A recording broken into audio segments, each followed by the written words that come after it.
Rosier, qual é o maior inimigo de um montanhista no momento em que ele está fazendo a escalada? A falta de razão, a empolgação, a emoção. Numa escalada, a última coisa que você pode colocar é a emoção. Tem que ser razão pura. Tem que ser muito racional para entender, por mais que você tenha feito um investimento alto financeiro, que você passou 1 ou 2 se preparando, mas quando as condições climáticas viram, tem uma rajada de vento, tem uma tempestade. Eu cheguei a passar agora, por exemplo, no McKinley, eu peguei 3 dias de tempestade e 3 vezes por dia minha barraca, imagina uma barraca deve ter 1,30 m de altura, ela era totalmente coberta de gelo, eu pegava a pá, desenterrava, 2, 3 horas depois estava ela cobrindo novamente.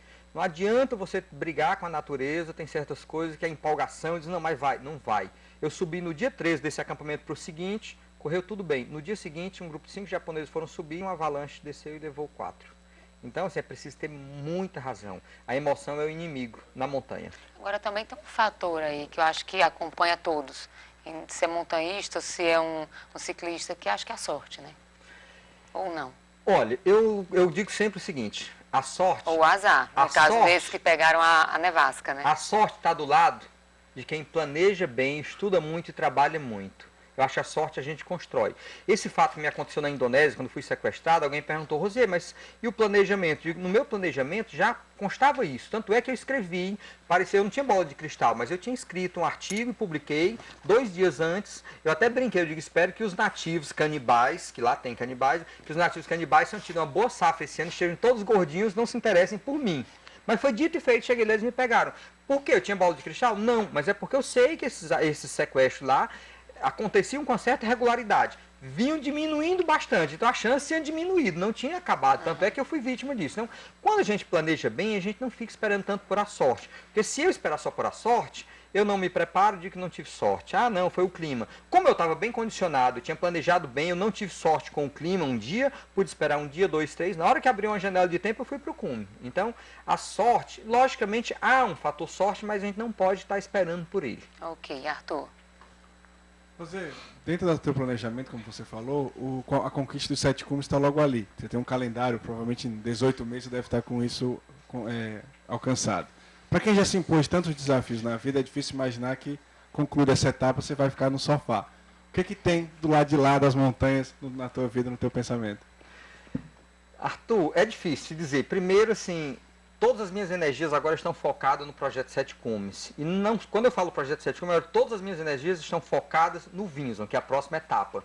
Eu não posso desfocar, eu não tenho energia sobrando. Então, toda a energia agora está para o Vinson, é a próxima etapa. Muito embora eu tenha um planejamento com o Everest, venho estudando, negociando, mas agora todas as energias são voltadas para isso. Depois, existem muitos projetos, mas certamente eu devo ter projetos talvez mais modestos, não tão ousados, com nível de risco tão alto. Certamente eu quero envelhecer escalando montanhas. Eu não penso em me aposentar jamais, adoro fazer isso. Mas talvez não faça na velocidade que eu estou fazendo, sair 3 vezes por ano, ficar 35 dias fora de casa. É muito sacrifício com a minha família, com os meus filhos, o meu próprio trabalho, enfim, isso tem um custo muito alto. Então eu pretendo aliviar um pouco, diminuir um pouco essa velocidade de escalada. Ok, Walter. Rosier, dentre essas suas expedições aí, eu me interesso bastante, eu gosto desse assunto, né, montanhismo, já li algumas coisas, já assisti alguns filmes. Mas assim, é lógico que é frio, altitude grande, né, a hipóxia é o que prevalece mesmo, mas algumas sensações críticas, tipo edema pulmonar, aquelas dores de cabeça assim, muito, muito extremas, você passou por isso já? Passei. Eu cometi um erro muito grave na montanha. Agora, eu tive sorte, mais sorte do que juízo.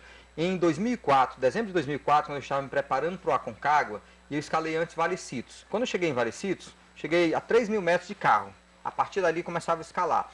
E eu tinha estudado pra caramba fisiologia esportiva, eu sabia que um organismo humano não consegue ganhar a partir de 3, 4.000 metros, ele deve ganhar no máximo 300, 400 metros por dia. Além disso, é muito violento com o corpo, aí você pode ter edema pulmonar, edema cerebral, ou um edema periférico que vem para as mãos, para o rosto.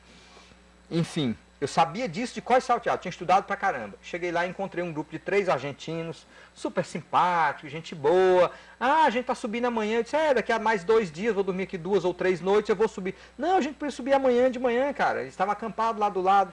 E eu me empolguei e subi. Subi, eu saí de 3.000 para 4.300 metros. Cheguei lá, literalmente, pedindo a Deus para o mundo se acabar para eu parar de sofrer. E aí eu passei uma noite infernal. No dia seguinte eu não conseguia ter vontade de comer nada, deitado, e a dor de cabeça. Eu pensei, não, pelo menos eu aguento mais uma noite. Passou mais uma noite e não melhorava. As mãos inchadas, os pés inchados, o olho quase fechando. Eu estava com um edema. Por sorte, o terceiro tipo e o mais suave, que é o edema periférico. Você incha muito o rosto, as mãos, mas nada pulmonar nem cerebral. Eu tive que voltar para o acampamentinho lá, para o refúgio a 3.000 metros e ficar mais 2 dias lá descansando. Aí sim, quando eu voltei, ainda eu subia o tempo inteiro tentando sentir como é que estava meu corpo. Se ia, subi, não tive mais nenhum problema. E nunca mais de lá para cá fiz dezenas de expedições e nunca mais eu tive esse problema. Eu aprendi, pagando um preço muito alto. Tinha aprendido na teoria, mas na prática não funcionou. Mas depois que aprendi na prática, então assim, ainda bem que foi o único erro grave que eu cometi na montanha até hoje. Na sua avaliação, o que mais te atrapalha na hora da subida? É o frio, já que você mora num estado que faz muito calor o ano inteiro? É a subida íngreme? É o medo de altura? São os abismos, enfim, que você tem que passar do lado? Qual é, se a gente puder enumerar um só, qual é o principal desafio que você tem que enfrentar toda vez que você vai para uma montanha? As gretas de gelo. O frio eu não vejo problema, eu tenho bons equipamentos de frio. Eu tenho equipamento de frio que hoje bota, roupa, muito bom, não é problema. As arestas são um problema, mas uma aresta eu estou vendo. É um problema que está na minha frente, ele se mostra plenamente, então é mais fácil enfrentar. Mas quando você fala em greta de gelo, você está passando num lugar que às vezes é um campo minado de greta e caiu bastante neve, congelou uma camada estreitinha ali de 30 centímetros de neve, e você está passando em cima, qualquer hora você pode desabar ali. Isso é cruel. Você tem que andar o tempo inteiro tateando com a piqueta, procurando ver se aquilo ali é firme ou se não. Esse é um inimigo cruel. A gente falou de inimigos, né? O medo é o maior amigo do montanhista? Para mim é. Eu digo sempre que o medo é o pai da prudência. No dia que eu perder o medo das montanhas, o medo de morrer, eu não devo mais ir para a montanha. Eu acho que é um perigo muito grande a gente perder o medo. Uma coisa é você ter um pânico. Eu estava falando para você, eu tenho medo de altura. Eu não tenho um pânico de altura. Mas o medo é quem ensina a gente, faz com que eu procure todos os meios de eliminar o risco. Depois de concluir esse projeto Sete Cumes, existe alguma possibilidade de você voltar a Monsenhor Tabosa e realizar alguma escalada nas montanhas lá da sua cidade natal?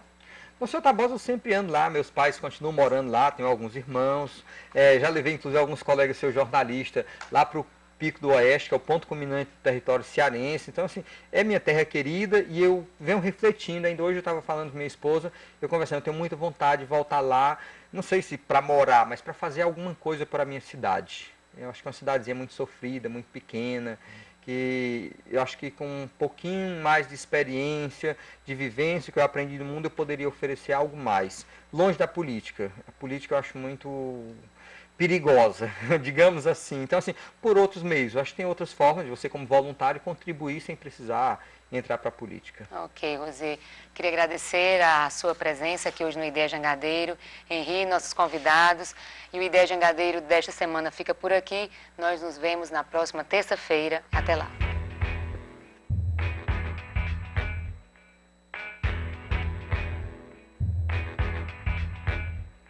Foi interessante conhecer um pouco de como é a rotina dele, os desafios para escalar essas montanhas, para chegar ao cume. Eu acho que histórias de viagem têm que ser contadas e têm que ser prestigiadas. E é bom saber que tem um cearense, né, fazendo essa aventura.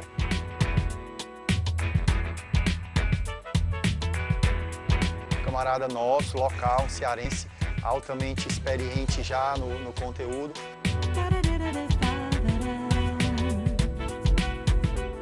Eu acho que o que deixa essa mensagem do Rosê é a questão dos desafios, da superação. Isso se aplica a todo mundo que está assistindo. Então foi muito legal participar, acho que vai ser mais legal ainda assistir.